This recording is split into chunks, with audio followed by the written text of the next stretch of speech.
দিনে দিনে আমার বয়স হইয়ে যাইতে আছে, মই বুড়া হয়ে যাইতেছি, এখনো বিয়েও করতে পারলাম না। আপনি যদি আমারে বিবাহ করেন তাহলে প্রত্যেক বছর আপনার একটা করে আইফোন কিনে দেব। অসভ্য কোথাকার। বলছে কি যদি ডিভোর্স হয়ে যায় তাহলে আমার সাথে যেন যোগাযোগ করে। কিন্তু আজব পিস তো আজবই, বিয়ে করা ছাড়া তো যাবেও না। তোমার জন্য আমি একটা মেয়ে দেখছি। কাকি, মাইয়া কিন্তু আমার এক্সের পছন্দই। দাও 1000 টাকা দাও। তোমাকে 1000 টাকা দেবো কেন? এই যে আমি তোমার বডি কমানোর, রূপচর্চা বাড়ানোর কত টিপস দিলাম না, এর জন্য তুমি আমাকে পে করবা না? তারপর আপনি কি খাবেন? মামা, তুমি আমাকে কোথায় পাঠিয়েছো? একটা অসভ্য স্টুপিড একটা লোককে আমার পাত্র হিসেবে ঠিক করেছো। এ দাঁড়া, এখন কি এইভাবে ছবি তোলা যায়নি? এই ছবি তোলার জন্য গায়ে সেন্ট মারতে হবে, পাউডার মারতে হবে।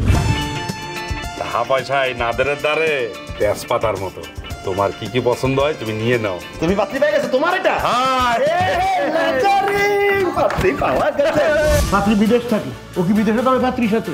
এই 12 লাখ 13 লক্ষ টাকা দিয়া ওই যে কি লেহেঙ্গা বানাবা, এটা কেন তুমি তোমার আব্বাকে বললা?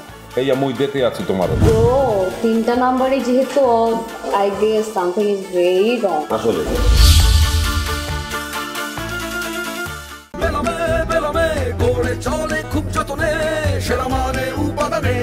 মন ভরা স্বাদে করা বেলা। New Cemetery, excellence in quality.